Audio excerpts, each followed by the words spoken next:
buenas. Muchas gracias. Muy amable.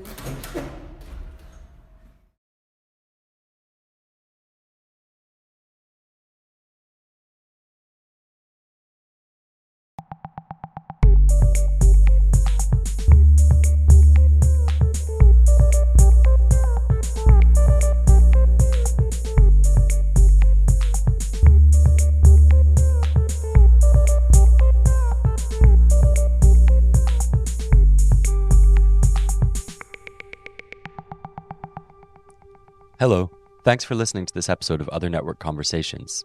I'm Colin Keys and I'm part of the Other Network team. Other Network seeks to create instances of collaboration between independent art spaces and cultural practitioners.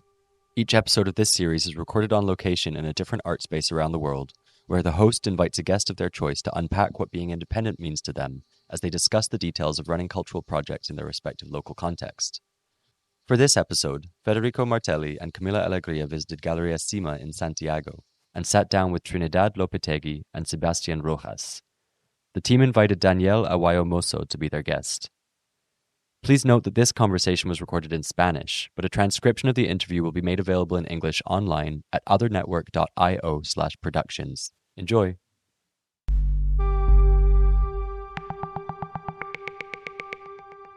Estamos acá también con Camila, estamos con Trinidad, Sebastián y Daniel sentados acá en la galería. Pero primero podríamos empezar por Camila, si nos podéis contar por qué tú, como parte de Other Network, decidiste como proponer a Galería Cima, de dónde viene ese interés y explicar un poco dónde estamos. Ok. Claro, yo empecé a trabajar con Other Network hace como un año, muy felizmente en ese proyecto. Y en algún momento surgió esta idea de los podcasts, de empezar a mapear cuáles eran los espacios culturales independientes que estaban funcionando en mi zona, en mi región, en mi ciudad, en Santiago de Chile. Y rápidamente aparece Galería Cima. Y cuando aparece esta idea del podcast, yo dije, tiene que ser Galería Cima. No sé por qué se me metió en la cabeza y los había tratado de contactar hace muchos meses en realidad y fue un poco difícil y finalmente lo logramos y estamos acá, así que estoy muy contenta. Les voy a contar un poquitito mi experiencia personal con Galería Cima para que luego ustedes escuchen lo que estas personas, que son las personas involucradas directamente con el proyecto, tienen que decir. Yo vine pocas veces a Galería Cima, pero sí estaba al tanto de algunas exposiciones que se estaban planeando aquí. Yo dije, bueno, Galería Cima es una galería que se está posicionando en Santiago, muy interesante. Es una galería que está en el 11º piso. Geográficamente, ¿no? La locación, la ubicación es muy interesante, etcétera, etcétera. Galería Cima, bla, bla, bla. Y de pronto, contexto, en Santiago de Chile, bueno, en Chile completo en realidad, sucede un estallido social el año 2019, ¿verdad? Octubre del 2019, para ser exacta, un estallido social como no había sucedido nunca en la historia de nuestro país, quizás, por lo menos de la historia moderna de nuestro país. Un estallido, un momento, un contexto con el que todos seguramente tenemos diversas historias, pero a todos nos atraviesa porque fue muy preponderante, digamos, el ánimo y el contexto social político de ese momento. ¿Y qué pasa? Galería Cima tiene una transformación importante, desafiando un poco quizás la labor de los espacios artísticos y culturales y toma una posición muy clara, muy necesaria para lo que estaba ocurriendo, y es que se ponen a transmitir 24/7 lo que sucedía en una de las plazas centrales, ¿no? Es decir, aquí estamos desde una altura en la que se ve gran parte de la ciudad y estamos como tenemos en primer plano una plaza que se conoce como la Plaza Italia, se llama la Plaza Italia, y en el estallido empezó a reconocerse como Plaza Dignidad, y entonces acá estamos la tenemos en un primer plano. ¿Ya? Entonces la galería toma como un rol social, político, digamos, que como decía antes, empieza como a transformarse yo misma me empecé a preguntar cuáles son los límites de los espacios culturales. ¿Es esto un deber de un espacio cultural? ¿Pueden los espacios culturales hacer esto? ¿No? Esa transformación a mí me parece fundamental, y creo que esa es la razón principal de por qué yo pensé que tenía que ser Galería Cima. Muchas gracias por esa introducción. Yo soy Trinidad Lopetegui, cofundadora y directora de Galería Cima. Soy artista visual y gestora cultural. Y bueno, este proyecto partió junto con mi socio y pareja Sebastián el 2017, finales del... No, perdón, nada que ver. Ya, estoy muy puérpera, se van a perdonar. Baby brain y todas esas cosas. Partimos finales del 2016. Yo soy Sebastián Rojas, cofundador de Galería Cima, cofundador y director de como un área media operativa, comercial también. Soy músico, productor musical y diseñador. Parte del equipo que fundó Other Network somos arquitectos y uno de los como intereses iniciales de Other Network es entender como la importancia de los espacios independientes en términos urbanos y qué es lo que hacen estos espacios independientes para los distintos contextos urbanos, las distintas ciudades, cómo funcionan estos espacios en las distintas ciudades. Entonces, quizás como si podríamos empezar a desempacar, ¿cómo tú describirías el funcionamiento de CIMA y su relación con el contexto urbano? Porque aquí es como inevitable, ¿no? Sí. Bueno, eso fue yo siento que nosotros con Seba estábamos buscando, yo estaba justo terminando de estudiar gestión cultural, había renunciado a mi trabajo, trabajaba con niños en un kinder Waldorf, nada que ver, y queríamos hacer algo juntos, empezar un proyecto. Pero no sabíamos muy bien qué queríamos hacer, pasamos por hacer fiestas, por hacer un montón de otras cosas, que nada llegó a puerto finalmente, y nos encontramos este lugar. Lo vinimos a ver sin ninguna como expectativa de nada, sino que solo soñando porque nos dijeron este lugar está disponible. Nosotros como, ok, veamos qué onda. Y vinimos para acá y nos voló la cabeza esta terraza. Y es algo que siento que nos sigue, ya han pasado más de 7 años y nos sigue pasando. Cada vez que llegamos, ver es la vista, la perspectiva que hay de las ciudades de acá es muy impactante. ¿Podéis describir quizás como la primera vez cuando entraron, cuando abrieron la puerta? O sea, ¿Quién les abrió la puerta? ¿Cómo fue? Así, ¿cómo fue ese momento? es que es una puerta gigante de madera, muy sólida, con una manilla como de bronce. Este edificio es del como 55 por ahí, y tiene unos detalles de bronce maravillosos. La puerta, obvio que es como, me acuerdo, como el peso de esa puerta al entrar. Y el... Sí, ese sonido, pensé en hacerlo, no me iba a resultar. Y se abre la puerta y se ve el pasillo, que de uno tiene la vista a la terraza y a la Telefónica, que es este edificio horrible que tenemos aquí, pero que luego más adelante vamos a entender cuál es el sentido de ese edificio, que toma un rol súper importante en el estallido. Y llegamos a la terraza y con el Seba nos mirábamos con los ojos abiertos y la boca así como, ¡guau! Esto es una broma, porque somos los dos de Santiago, transitamos por acá muchas veces. Bueno, Sebastián vivió acá al lado en Bellavista, él transitó mucho más que yo porque yo siempre fui más del cerro. Entonces transitamos mucho por acá, pero jamás nos imaginamos que un espacio así iba a estar acá arriba. No, en general en esta esquina, que es como una de las esquinas más neurálgicas de Santiago, donde hay cruce de varias comunas, salidas del metro, está el río, Mapocho, el cerro, el parque forestal, la Alameda. En general uno no tiende a caminar tanto para arriba, si no es más como en este caminar de turista. Yo siento que cuando uno anda más turisteando, como más tranqui, ahí uno anda mirando más hacia arriba. Ese día comenzó esto y yo creo que desde ahí que con el Seba siempre nuestro caminar es mirando hacia las alturas. Y las características de este espacio es un departamento de 300 metros cuadrados con una terraza de 100 metros cuadrados que es casi 180. O sea, es 180, casi 360. Es casi, claro, casi 320 grados de visión. O sea, hay solo un poco al poniente que no se ve. Sí, y la altura, que son aproximadamente 60 metros, hace que estés en altura, veas el horizonte, pero no te sentís como arriba de un avión, perdido. No es como otras torres gigantes que hay que ves solamente un puntito. Entonces estás inmerso en la ciudad igual. Claro. Y desde el principio, desde que como decidieron, ok, démosle con esto porque el espacio es increíble donde está, inmediatamente gatilló como un interés con la Plaza Italia abajo, como que entendieron inmediatamente el potencial de la galería como en términos de la relación con la manifestación. Lo que ocurre es que al ser un punto neurálgico es un poco, si bien claro, la Plaza de Armas vendría siendo el centro de la ciudad, la verdad es que el centro de la ciudad de Santiago es entre comillas. Aquí, como decía la Trini, es donde desembocan comunas, donde convergen las comunas, la gente se mueve de acá para todos lados. Entonces, todas las celebraciones de partidos, celebraciones políticas, de cualquier cosa se hacían acá.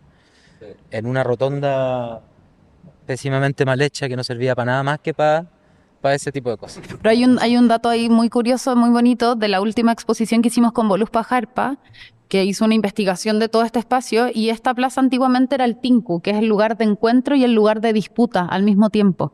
Es donde los pueblos se juntaban a discutir, a pelear, a negociar y a celebrar. Entonces, como energéticamente este punto es súper importante. O sea, antes de la colonia, en el fondo, Claro. este espacio ya tenía ese... ¡Qué increíble! O sea, energéticamente sigue produciendo lo mismo en los humanos, en las personas. Claro. Sí, es increíble. Y nosotros sentimos eso, sentimos que había una energía muy particular en este lugar y que luego con el paso del tiempo empezamos a descubrir que efectivamente esto trascendía como nuestros proyectos quizás más individuales o nuestras ganas más individuales y se fue convirtiendo en algo mucho más colectivo que trascendía, ¿no? Que era algo como mayor a nosotros. Ya, y de ahí el paso a decir, bueno, esto va a ser una galería. ¿Cómo sucedió eso? ¿Cuál fue la primera convocatoria? ¿Hubo una convocatoria o invitaron amigas artistas? Yo creo que eso fue muy arbitrario de mi parte, como yo soy artista, todo obvio que tiene que ser una galería. Como... Sí, no, igual, claro, hagamos un lugar de encuentro, primero que todo, arte, cultura, sí. Pero lo primero que empezamos a hacer, o sea, estaba la idea de hacer un centro cultural, galería de arte, por supuesto, pero lo que primero empezamos a hacer para poder impulsar el proyecto económicamente fue escribirle a un montón de locacionistas de rodajes publicitarios y productoras de eventos y agencias de medios y para ofrecer el espacio como una locación. Y eso fue lo que primero empezó a pasar. De hecho, inmediatamente, o sea, mandamos el mail hoy, nos llegó un mail creo que el mismo día y días siguientes cotizando el espacio para poder grabar de todo tipo de publicidad y eventos también. Y eventos, claro. Sí, porque finalmente eso era lo primero que necesitábamos para generar recursos, para poder empezar a pagar el espacio y luego empezó la búsqueda de cómo poder llevar un espacio y sostener un espacio de manera independiente, como con contenido cultural y al mismo tiempo hacer estas otras cosas como levantar esta área comercial que sea lo que financie un poco. Claro, siempre con la premisa de que al principio, por supuesto, fuera todo gratuito a la comunidad, abierto al público, porque normalmente los espacios privados, o sea, o solo se enfocan en la venta de arte y no están ubicados en lugares centrales, no sé, antes por lo menos, o ya de frentón tenéis un centro de eventos, o una disco donde cobráis entrada y así shows y cosas así. Claro, nosotros empezamos como a armar un mix. Estábamos en octubre acá, el 24 de octubre partimos. Del 2016. Uh-huh. Creo que en noviembre y diciembre tuvimos los primeros eventos, un evento con una banquetera, tuvimos un lanzamiento de la revista Joya, y así distintas cosas. Y en enero nos juntamos con un artista que nos escribió al Instagram de la galería, que es la Paula Garrido Miranda, que hace fotos serigrafía textil. La conozco perfecto. Y trabaja también con su pareja Nachito. Sí. Y ellos nos escribieron al Instagram y nos juntamos. Ellos también tenían un espacio cultural, Ellos también ¿no? tuvieron un espacio, Ya. sí, que en ese momento ya había cerrado. Ya. Y yo a la Paula me acuerdo que la había conocido en un evento que ella estaba haciendo como una activación y donde el Seba tocaba, porque el Seba también es DJ. Entonces el Seba tocaba y ahí la conocí y luego nos escribió y a mí me sonaba, nos juntamos y ellos también pareja que trabajaban juntos, entonces nos hicimos súper amigos. Y empezamos a inventar algo y ellos se habían ganado como un fondo para ir a Nueva York a mostrar una obra, entonces aquí mostramos esa obra que se iba a ir de gira. Y así partimos y la verdad es que nunca hemos abierto convocatoria para exponer, sí para una serie audiovisual que hicimos varios años después. Siempre ha sido como, yo siento que es como la tónica de este proyecto, muy desde las entrañas, muy desde la guata de la intuición, de cosas que aparecen, muy del destino también, como... Y de como redes que seguramente ustedes ya tenían como semi-activadas, Sí, ¿no? Sí, totalmente. De hecho, creo que una de las cosas que hicimos ese año también fue una perfo de Sebastián Majaluf, que había sido mi profesor en la universidad. Fue también mi profesor en la universidad, amado, o sea, amadísimo. amadísimo. Dato rosa, Seba se casó acá hace muy poco. No te puedo creer. Ay, yo vi fotos, le mandé un mensajito, qué sé yo, vi fotos maravillosas y todo, pero no sabía que había sido acá. Coincidió con el mismo último día de la orquesta, de la Sinfónica o De la Carmina Filarmónica, Burana. de Carmina Burana acá abajo. Entonces, mientras ellos hacían, Qué estaban tocando espectacular. Qué Qué maravilla. dramático. Muy, absolutamente. tremendo. Ok, pero entonces, en términos como de cómo funciona la gestación del proyecto, básicamente ustedes entraron al lugar, dijeron acá necesitamos como inventar algo que hacer, como tenemos que activar este lugar, porque este lugar necesita ser activado. Y a partir de eso empezaron como a tratar de manejarse, entender cómo van a hacer fondos suficientes para poder pagar la renta, básicamente. Ok. Nos fuimos, a mí toda la parte fondar y todo eso me parecía terrible.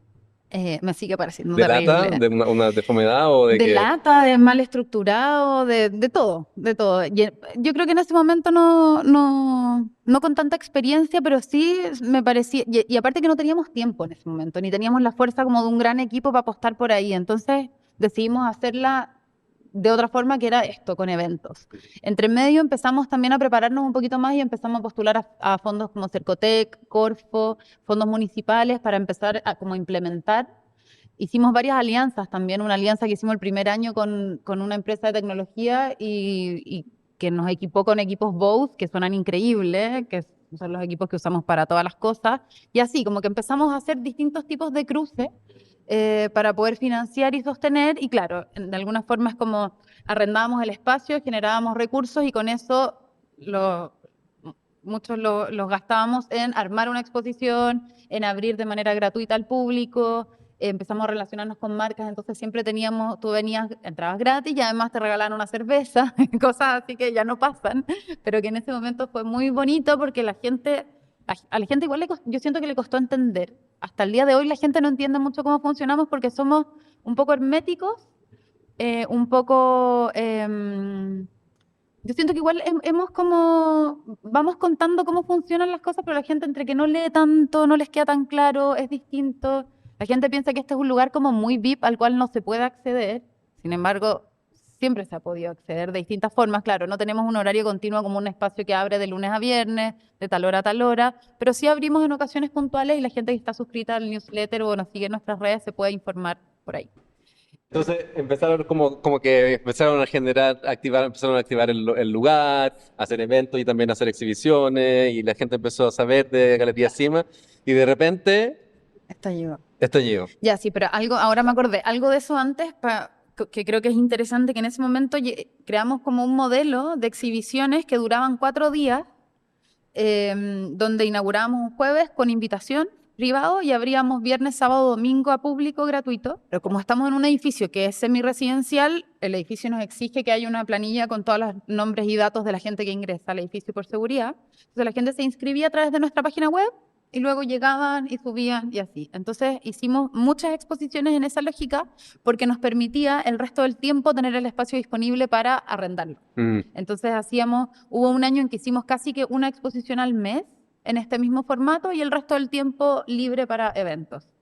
Luego nos pasamos con el tiempo a unas exposiciones de 6 meses, como que pasamos de un extremo al otro. No, claro, pero es que una exhibición al mes de 4 días es para volverse loco. Imagínate la restauración de la galería una vez al mes. Claro, Y era claro. como un formato feria también súper estresante en que nosotros teníamos que estar acá todo el día porque, o sea, hasta hoy siempre uno de los dos está acá cuando hay alguna actividad. Muy pocas, yo creo que veces contadas con las manos, hemos hecho cosas sin estar aquí. No, pero a mí me gusta eso de que han explorado también como con los distintos tiempos de las exhibiciones, ¿no? Como que, no sé, yo conozco galerías más establecidas y más propiamente tal, ¿cachai? Galerías comerciales, que tienen como un programa que es súper Cuadrado, claro, rígido, rígido, ¿cachai? sí. Que hacen cada 2 meses, cada 5 semanas tienen un artista y cambian, y porque también ellos dependen también de vender la obra, tienen coleccionista, entonces como que el ritmo es súper distinto y ustedes han tenido como la oportunidad de experimentar un poco con las temporalidades de las exhibiciones, No, ¿no? y también muchas veces el financiamiento de estos otros espacios, como los que mencionas, tienen que ver con una programación que se tiene que vender antes también. O sea, cuando recibí financiamiento de una institución o de marcas o de empresas, o incluso acogido a la ley de donaciones, tenéis que presentar un programa. Entonces, la gracia de ser completamente independientes, que es la tónica de esta conversación además, es que teníamos libertad absoluta de hacer lo que quisiéramos, lo que nos saliera de los cojones. Y fuimos probando también. Como que al principio nos encantaba ese modelo, era súper taquilla. En un fin de semana podían venir 2000 y tantas personas. Era una locura, filas por la cuadra para abajo. O sea, y quería llegar a eso también porque esto pasó desde el 2017 hasta el 2019, 2 años. Y en estos 2 años fue como que el crecimiento y el alcance de la galería, de las exhibiciones, de los artistas que pasan por acá fue exponencial, fue tremendo. Y ¡pum! El estallido. No, y bueno, y yo creo que a todos les pegó igual, de todas maneras, yo creo que en todos los proyectos. Como que se venían grandes cosas y el 2019 ya estábamos súper Posicionado súper ya. posicionados, súper seguros, entre comillas, financieramente. O sea, de octubre a enero es como la fecha fuerte de eventos y también de exhibiciones, de lo que sea. Entonces, ya teníamos agendados y reservados, no sé, 15 eventos para 2 o 3 meses.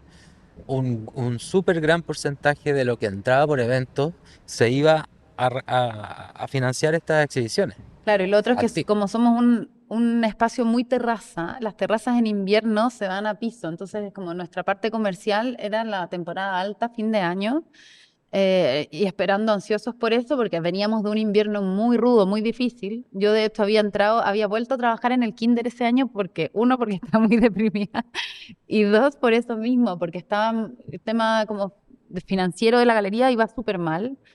Entonces nos pilló, claro, se venía esta mega temporada alta increíble y el 18 de octubre, bueno, ese 18 de octubre no vinimos con Seba porque el 19 de octubre teníamos acá un matrimonio.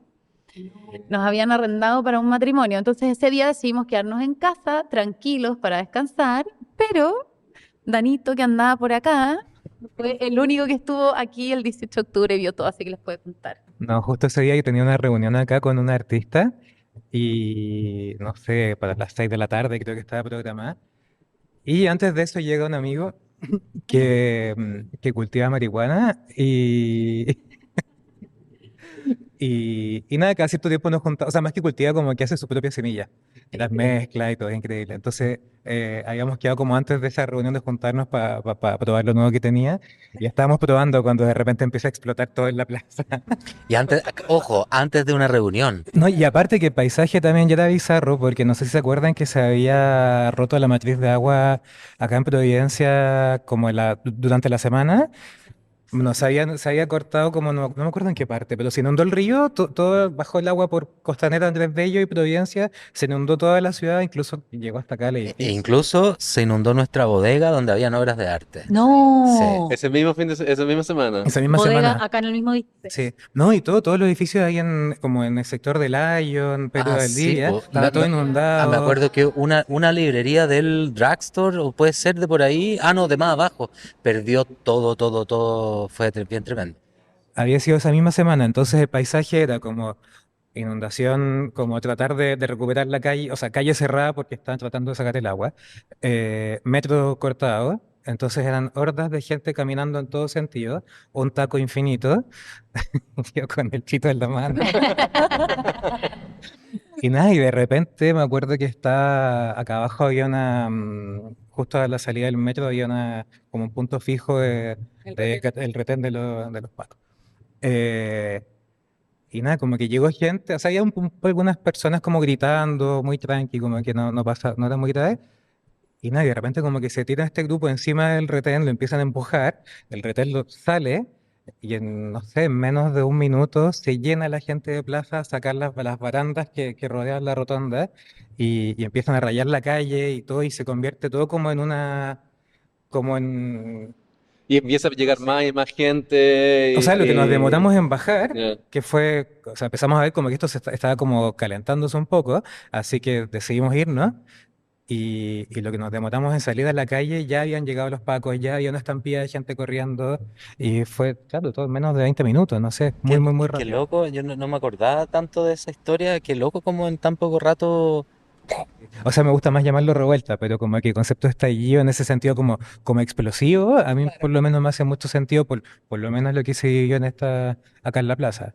Porque estábamos leyendo un poco de algunos de los artículos que han aparecido, donde ustedes han hablado y todo, y tú en un momento, Trini, hablaste como de que después del estallido te diste cuenta también que la Galería Cima empezar a funcionar como una plataforma de utilidad pública, ¿no? Algo como utilizaste esas palabras y que me parece súper interesante porque como parte de Other Network estamos constantemente comisionando textos, gente que escriba textos en distintos de estos espacios independientes.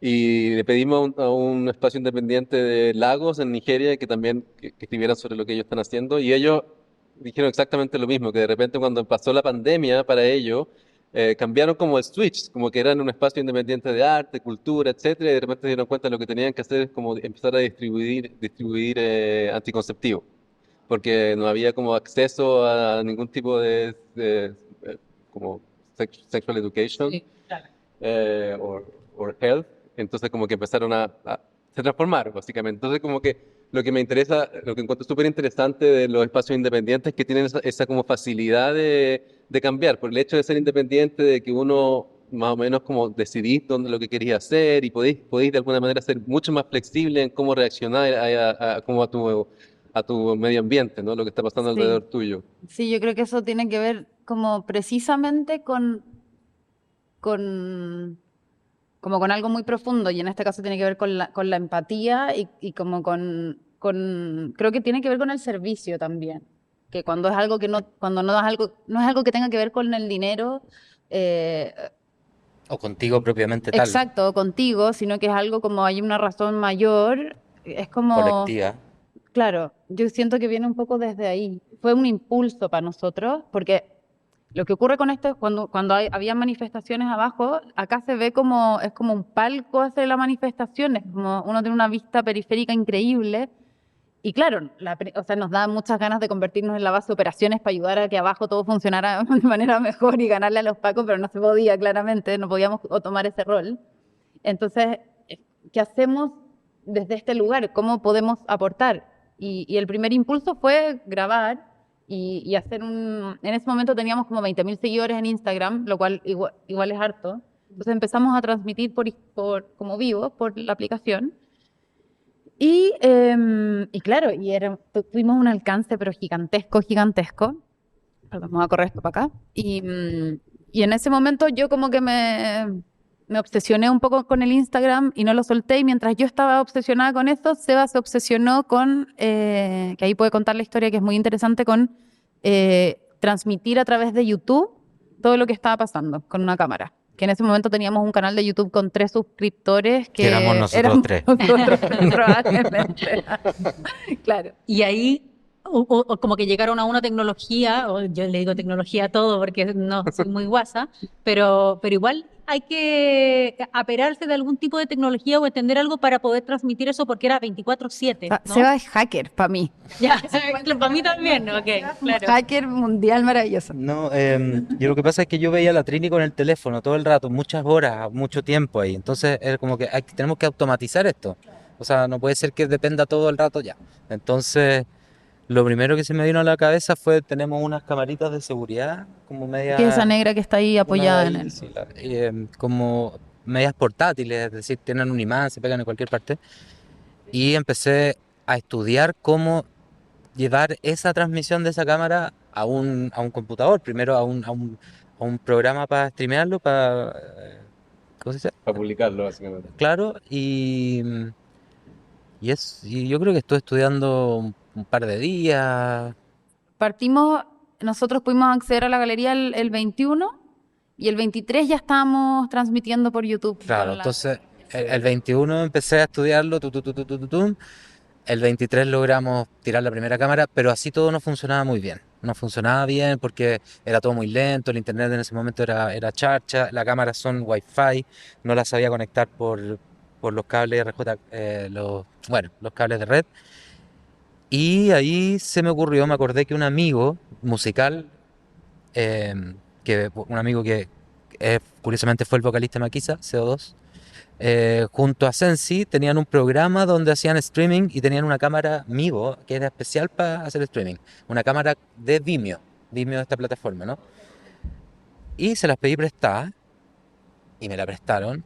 Y el CEO vino, me trajo la cámara, me enseñó a ocupar la aplicación y logramos una mejor calidad, pero la conexión seguía siendo débil por el Wi-Fi. Entonces, ¿qué faltaba ahora? Un cable de red larguísimo, de mínimo 30 o 40 metros. Entonces, un amigo que ya estaba súper metido, que todo fue muy rápido. En 3 días ya éramos como un equipo de 10 personas haciendo cosas todo el rato. Es que eso se sentía de lejos. Yo sin conocerlo a ninguno de ustedes, qué sé yo, para mí eso era Galería Cima, era como un equipo de personas trabajando como poniéndose al día muy rápidamente, cuando algunos todavía estamos como caminando en círculo entendiendo qué está pasando. Claro. Lo que pasa es que las transmisiones y este lugar es maravilloso. Nos empezaron a llamar los canales de televisión para poner sus cámaras acá. Y como la tele miente y no estamos ni ahí con los canales, empezamos a recibir solicitudes de periodistas independientes, Fotógrafos, documentalistas. audiovisuales, cineastas, todo independiente. Entonces, ahí como que se consolidó el equipo. El Dano se encargó de esas solicitudes y de hacer entrar de las listas de la entrada, los carnets. Y aparte que además estábamos súper paranoicos, porque, o sea, todos Claro. muy paranoicos, Claro. porque estaban pasando demasiadas cosas, nos apuntaron muchas veces abajo, entonces andábamos todos en modo guerra. Real. No, sí fue súper heavy. Y El cable de red. el cable de red. Un amigo estaba en el supermercado, vamos a decir, comprando mascarillas de gas, comprando mascarillas de gas para nosotros, para el equipo, y, y le pregunto, oye, por favor, ve si tienen cables de red, necesito 30 o 40 metros mínimo, Puta, no hay acá, fue para otro lado, tampoco había, no había. Esta historia es muy divertida, pero yo miro al cielo y digo, "Weón, ¿qué hago? Onda, Ayuda. ayuda". Y después de decir eso, mira a la izquierda, acá arriba hay unas antenas de celular, unas barandas, todo. Miro arriba y veo un cable enrollado en una baranda. Una mata de cable gigante, De verdad. y no lo puedo creer. Me subí a la azotea y era cable de red. No puedo creer. Por un lado tenía el conector bueno y por el otro lado eran los puros cables. Entonces ahora estudiar cómo conectar un cable de red con otro extremo. Corteo, tututum, conectamos la cámara y ¡pum! HD para afuera, para YouTube. Yo me acuerdo porque a mí me llegó el link. Mi primo, yo estaba en Holanda y, Ay, ¿cómo fue y eso? claro, Qué entretenido. mi primo que estaba en la primera línea, como de los que tira piedra y todo, me mantenía al tanto y él me dijo en un momento, me mandó, oye, aquí, sigue aquí, él se ve está en directo, y me mandó el link de la Galería Cima. Y esa fue la primera vez que tuve como conciencia del proyecto.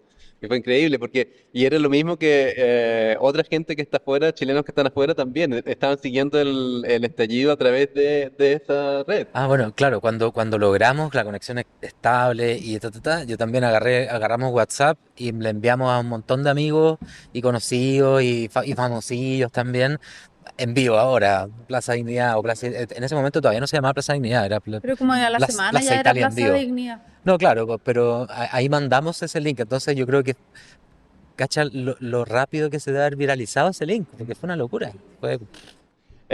No, porque lo que también encuentro súper interesante es que de alguna manera al principio ustedes estaban como trabajando súper así, como mirándose para adentro y de repente todo esto empezó como a volcarse para afuera, ¿no? Que la dirección de como los esfuerzos como que de repente cambió, ¿no? Totalmente. De hecho, fue eso mismo y lo hemos dicho de esa misma forma. Como nuestra atención antes estaba súper centrada en este espacio, en nuestro proyecto, en nuestro desarrollo como profesionales, artísticos. Y de repente la visión salió de aquí y empezamos a mirar hacia afuera y eso mismo te hace como conectar con los demás, empatizar con nosotros igual. Somos muy privilegiados en muchos aspectos de la vida. Es decir, hay un montón de luchas básicas que nosotros podemos tener resueltas, pero que por supuesto empatizamos y nos hacen sentido y nos resuenan y teníamos que aportar desde nuestro lugar, como desde nuestra trinchera a eso. Y fue dejar de mirarse hacia adentro y mirar hacia afuera y empatizar y aportar desde ahí. Y otra cosa a propósito de lo mismo, el gesto de la cámara de seguridad que resguarda el interior, la cámara de seguridad que resguarda el exterior, ¿cachai? Es muy que, loco claro, eso. a mí me parece eso. Yo cuando le explicaba al Federico por qué tenía que ser Galería Cima y no había otra opción, ¿cachai? Era porque hay muchos gestos poéticos que yo veo que en el fondo, si bien se volcaron a una lucha política y social, también hay un trabajo de la imagen, ¿no? Como que también yo le decía al Federico, esto es como una contrarrespuesta a un momento, estamos viviendo el momento de la inteligencia artificial, de las fake news, de las imágenes falsas, ¿no? Como que ya nada es verdad, todo es ficción, etcétera. Y es un sistema que te vigila. Claro, y esto es como un panóptico a la inversa, por así decirlo, y cómo de pronto la imagen 24/7 se transforma en una imagen como contrarrespuesta a esa imagen ficcionada, ¿cachai? Sobre todo porque viene también de un espacio cultural, porque no viene de un canal de televisión, porque si TVN se hubiese puesto con una antena y grabando todo el día, no es lo mismo, ¿no? Claro, sí, sí, no, y señal abierta a público, porque está la UO, la del tránsito, está todas estas cámaras que hay en Santiago de vigilancia y todo, pero todo cerrado, no podéis tener acceso a Claro, eso. son cámaras de vigilancia y están puestas estratégicamente con otros motivos. Sí, pero sabéis que es muy loco porque cuando llegamos a este espacio, una de las cosas que se me pasó por la cabeza fue instalar una cámara muy HD, o sea, como de muy buena calidad, y vender el control remoto a las agencias de prensa, o incluso tener dos, una para agencias de prensa con cierta calidad y otra para gente zapa nomás, que quisiera, no sé, pagar 50 pesos el minuto y poder hacer zoom y mirar desde un edificio a cualquier parte. Ese fue el proyecto que tuve, y lo tengo hasta anotado en un cuaderno. Proyecto SAP. Entonces cuando pasó esto fue como, cacha, no puede ser. No. O sí, pues, sí puede ser. Como había que hacerlo nomás.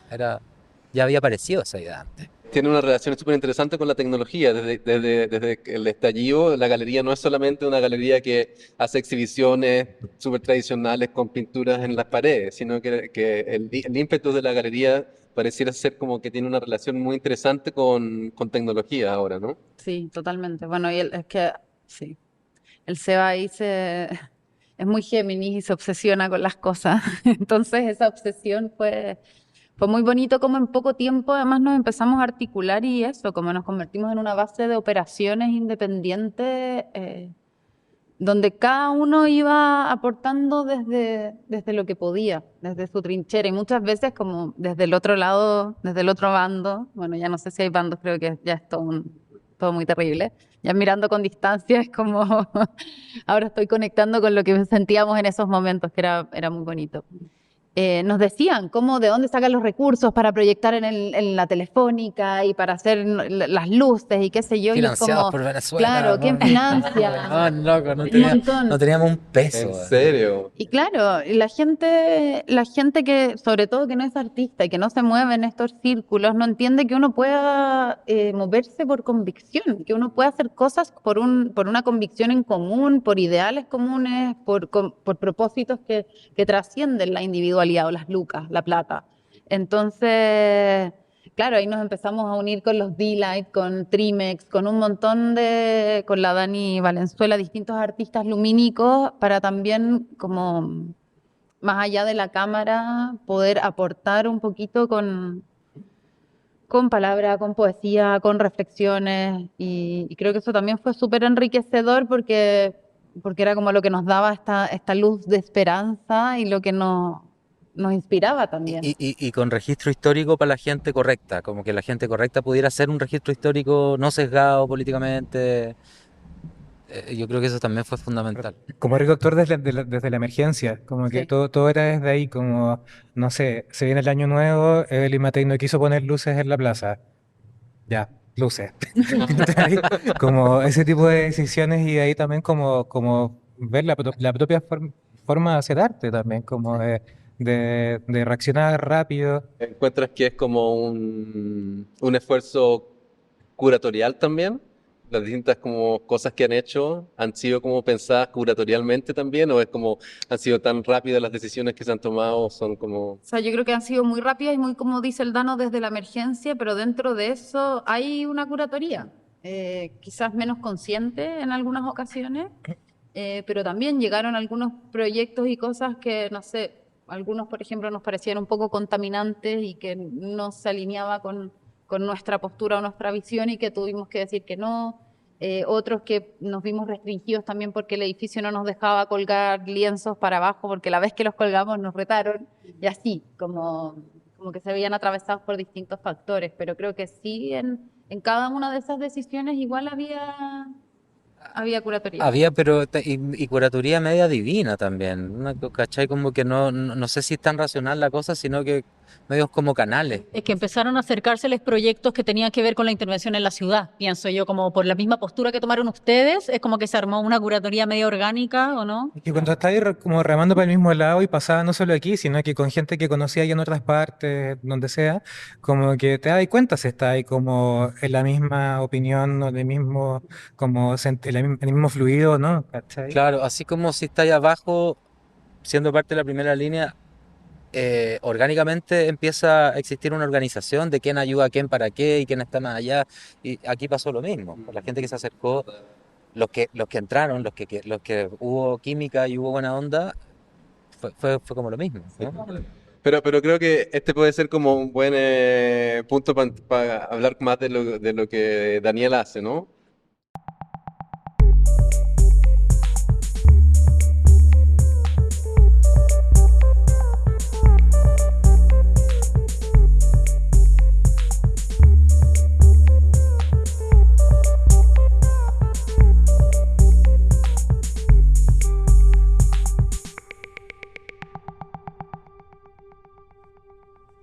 Sí, hola, yo soy Daniel Aguayo, soy arquitecto estoy aquí en la galería desde el 2018 apoyando las exposiciones y bueno, todo un trabajo que se convirtió en una amistad que después se convirtió en un poco en una lucha y aperrando juntos en el estallido como contaba ya antes, entonces nada, parte del equipo ahí a full. Ver a la ciudad desde acá, como estamos en un lugar increíble y de repente estamos en un cubo de vidrio y se ve la ciudad entera alrededor, como que de repente la ciudad pasa a ser como el espacio, ¿no? Y como que lo que ustedes están haciendo con las luces y utilizando la plaza abajo y todo, empezó como como que dieron vuelta también lo que es el museo y lo que es el espacio expositivo y lo que es curar también, lo que decías tú, como la curatoría pasó a ser como una cosa más de emergencia, pero no creo que eso lo hace menos curatoría, sino que es otra manera de hacer curatoría, ¿cachai? Entonces como que son, y en términos museográficos también, me imagino que tú debes haber pensado algunas cosas súper interesantes en términos de cómo pensar la ciudad así, ¿o no? Bueno, yo siento que pude observar mucho qué es lo que estaba pasando abajo mientras estábamos acá arriba y con todo lo que estaba ocurriendo. Y creo que lo más lindo es un poco entender el caos dentro de la ciudad, como la ciudad como este invento para que la sociedad tenga forma, y por eso las calles tienen cierta forma y tenemos los semáforos, y no sé qué, y las plazas, y monumentos, edificios, y en el fondo eso determina una forma de vivir, pero nadie es capaz de controlar lo que, como el comportamiento humano propiamente tal, ¿cachai? Entonces, cuando ocurren cosas como esta revuelta, donde todo es un aparente caos, también porque, claro, ruido, gritos, masas de personas, y empezáis a entender cómo se empiezan a organizar como orgánicamente, valga la redundancia, eh, llegáis como no sé, a cosas muy lindas de ser humano, ¿cachai? O sea, no sé, hay gente que encuentra que es una aberración, pero seguir como la cadena de producción de un proyectil, anda, desde que rompen ¿cómo se llama? La vereda, hasta que lo empiezan a pasar, le empiezan a dar forma, le empiezan a dar tamaño perfecto para que sea un proyectil adecuado para que le llegue a un zorrillo. Como seguir toda esa cadena como desde arriba es hermoso, y al mismo tiempo ver como el poder, ¿cachai? Onda, de repente se notaba, era como que ya a 5 de la tarde alguien aprieta el botón rojo y salen todos los pacos, es como estas tortugas de cascos verdes que salen por todas partes a masacrar, ¿cachai? A llegar, a empujar a la gente hacia un lado, hacia el otro, la conquista del centro de la plaza. Entonces, siento que es súper bonito entender eso y casi como revisitando historia de Chile a los 10 años, ¿cachai? Y eso como ya aplicado al arte, que creo que la gran gracia de trabajar en arte es que podemos como trabajar con eso orgánico y, no sé, tú que también quería arquitecto, como que entendemos lo que significa la rigidez de las medidas y eso, pero cuando tú montas una exposición igual, el último día podéis correr el cuadro 10 centímetros para la izquierda porque el rojo se veía más rojo de lo que pensáis y bien, ¿cachai? Entonces siento como que personalmente en eso como que pude como soltarme, pero también eh, como por cuándo se hace el arte y por qué. Como me acuerdo con un artista acá conversamos, como justo con la última artista que había expuesto acá, con la Cata Andoni, fue la última expo acá antes no, la penúltima. Y hicimos una performance acá en la terraza en que tiramos unos rayos láser hacia arriba, como invocando como se llama destino la obra, invocando como a esta paz, por favor, y como conciencia de lo que está pasando a propósito de los incendios. Y nada, y 2 semanas después habían rayos láser de verdad, como con Fue como una los... premonición, una cosa Sí, premonitoria. lo vemos muy así como una premonición. Claro, entonces pasa esto con el arte que cuando es ficción, o sea, siempre como que se presenta como una ficción, pero ¿cuál es la temporalidad que tiene? Entonces, en el momento del estallido, la revuelta no es tanto como que no hay que racionalizar eso, sino que hay que actuar.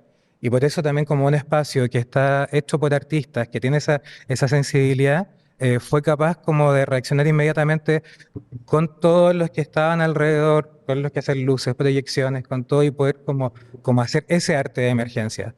Entonces, no sé, siento que por ahí veo como un poco como como revuelta de cabeza que puede provocar como una situación como esta. Y también darse cuenta como del potencial del arte de también de ser inmediato, porque a veces como que uno dentro de las paredes del museo que están súper limpias, perfectas, es como totalmente una experiencia abstracta y Como separada pasada en limpio también, claro, de toda la separada. experiencia, del proceso, de la suciedad, es como...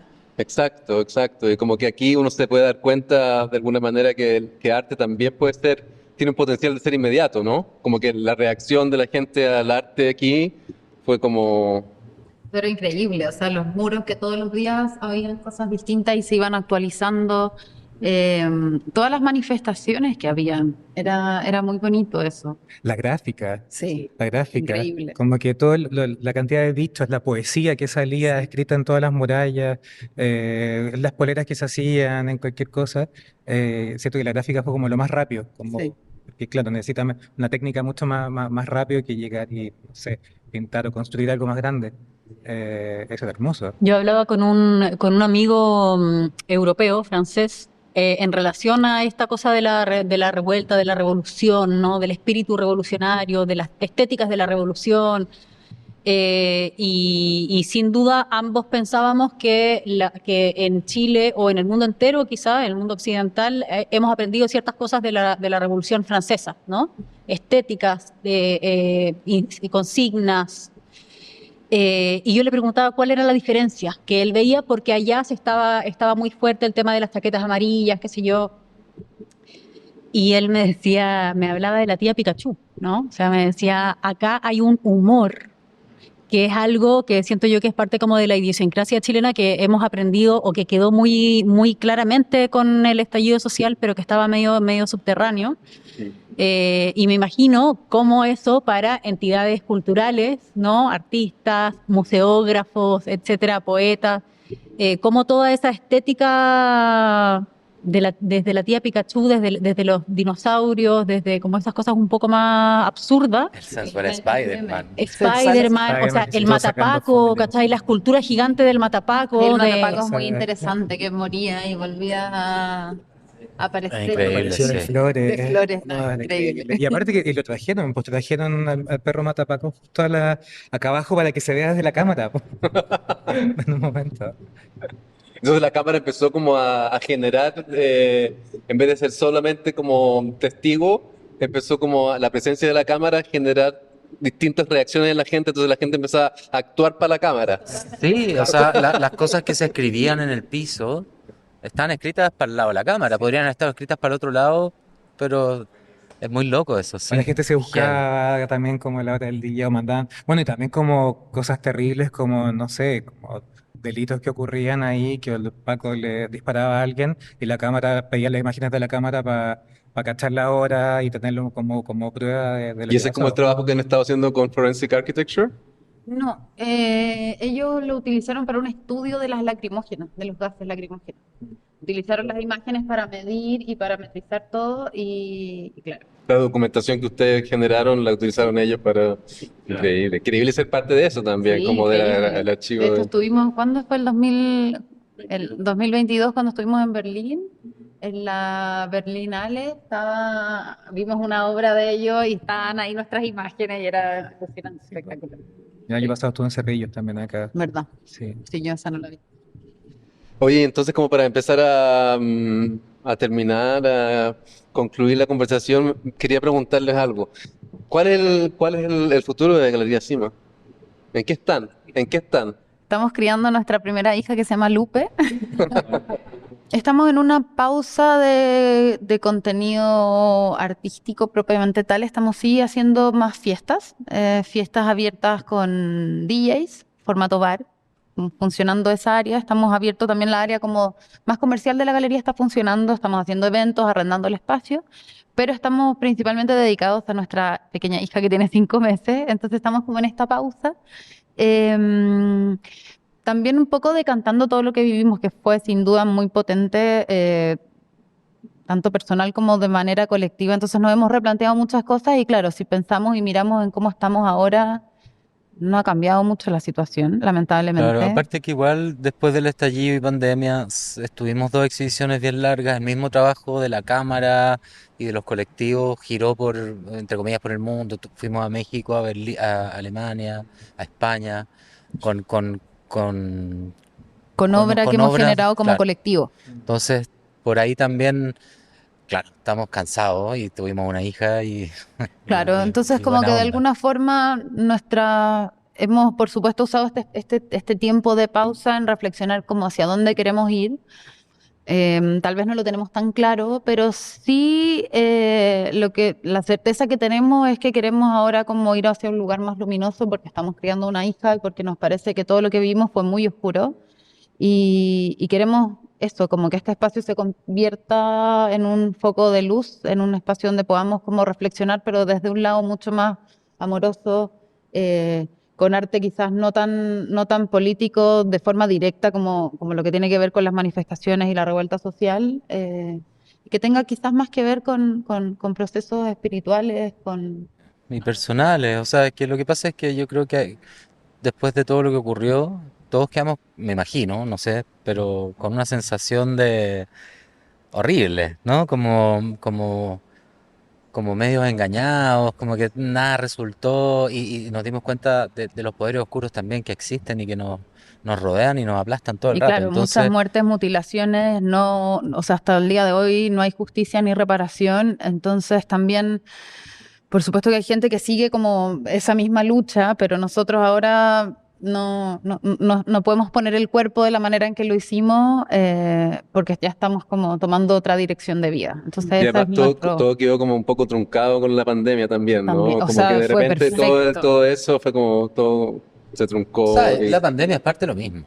Yo siento que es parte del mismo plan macabro global, y en todos lados, o sea, es perfecto, es maquiavélico, es tremendo. Entonces, creo que creo que los esfuerzos pueden ir por otros lados, ¿cachai? Yo creo que es justamente lo que decía la Trini, más espirituales, más luminosos, hacer sentir al prójimo bien, sanar un poco ciertas cosas versus estar, no sé, ya son quizás cosas más personales, pero Igual la galería siempre ha sido bien personal, todo lo que hemos sí, hecho. Es sí, como somos, no, eso pasa sí. un poco, como que la galería somos nosotros. Y recibimos a la gente como si estuvieran en nuestra casa. Y por eso también, bueno, yo entre medio también me convertí en DJ, y entonces nos encanta hacer fiestas y poner música y compartir con la gente. Como que nuestro espacio se ha ido también transformando en algo mucho más multidisciplinario también. Que sea un lugar de encuentro social, eso es como yo creo que la clave del lugar también. Oye, para ir cerrando, tenemos una pregunta con la que nos gusta cerrar porque tiene que ver un poco con un poco la visión, pienso yo, de Other Network. Ya la palabra network, ¿no? Esta como ilusión y este deseo de que existan redes interconectadas, que no sean solo como los museos y las instituciones, sino que eh, funcionar desde los bordes también, activar desde los bordes, pensar desde los bordes, ¿no? Ustedes como espacio independiente, como entidades independientes, artísticas, culturales, y esta pregunta es, cada uno tiene que responder esta pregunta, ¿vale? Trinidad, empezando por ti, la pregunta es la misma para todos. ¿Con qué espacio artístico independiente soñarías con trabajar? ¿Con qué espacio que quizás es un espacio que ya existió y que ya no está funcionando? O uno que sí esté funcionando, uno que sea de acá, uno que no sea de acá.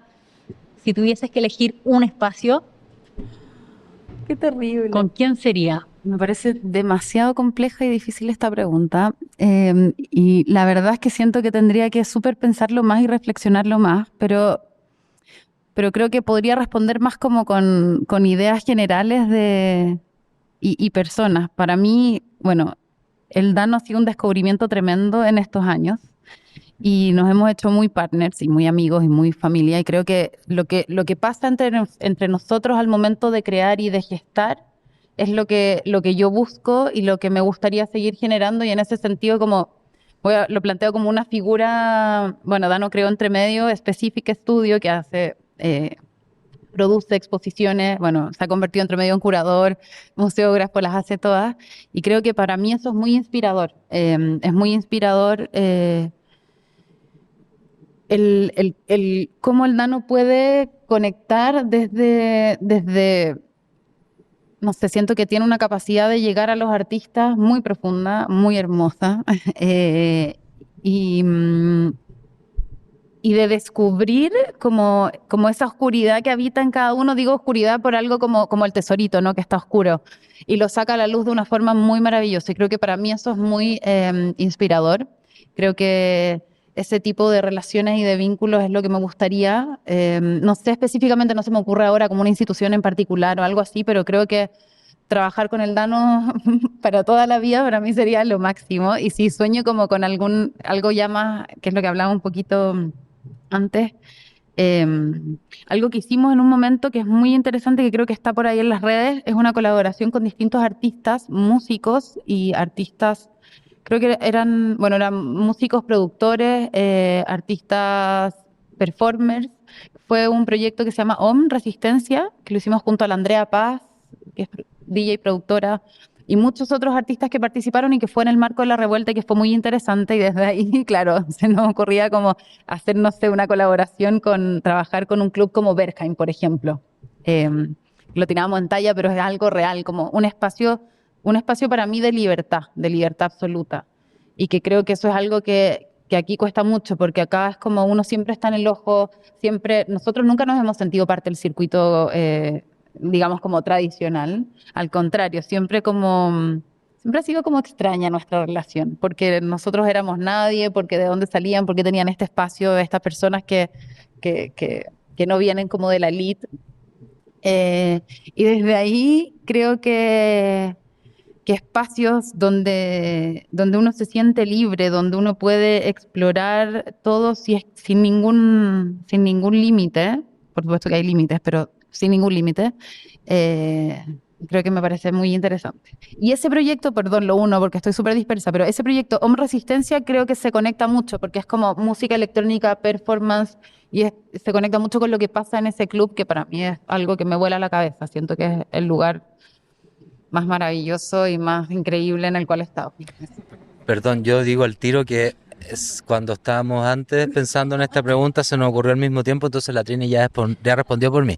Yo me descarto de esta pregunta. Sí. Y en cuanto como a un espacio en particular, yo pensaba como dos cosas. Uno, así como ya para ser más como concreto, espacio actual no sé, porque también yo he tenido la suerte como por mi propio proyecto de moverme como en distintas como categorías, cosas muy institucionales, muy independientes, muy cuicas, muy de todo. Entonces, no sé, me provoca nostalgia un espacio que existía en nuestros 2000 que se llama Cellar, Cellar, que, no sé, para mí estaba en la U en esa época y era como el referente, siento, como energético. De la Pizzi Sí, Cárdenas, sí, ¿no? de la Pizzi. De cómo crear un espacio como con la buena onda, ¿cachai? Y con fiesta y con todo, ¿cachai? Entonces como la energía de esos espacios y lo que significó también, como que movió toda una escena musical, una escena de artistas, siento que lugares con una potencia de esa forma todavía creo que faltan.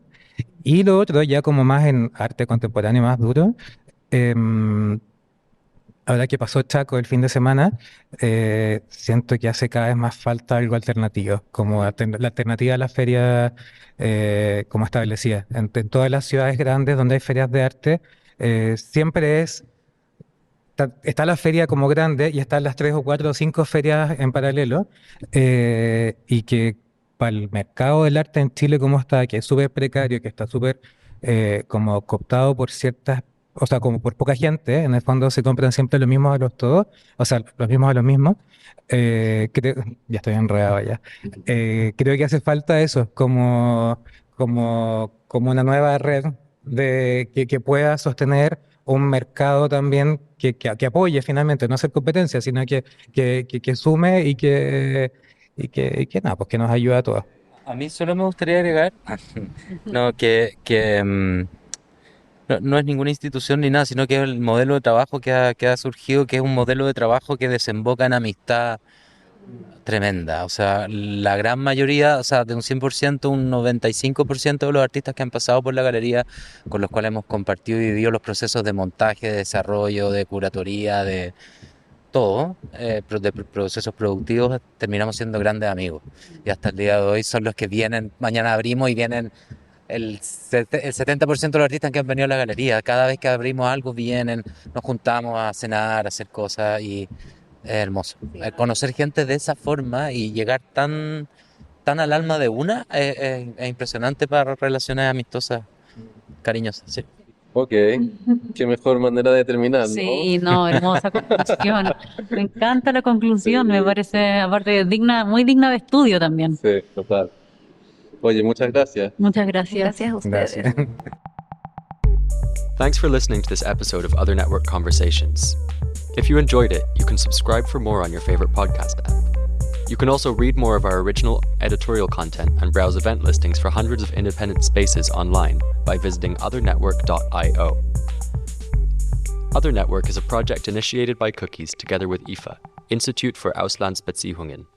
This conversation series is generously supported by Between Bridges Foundation.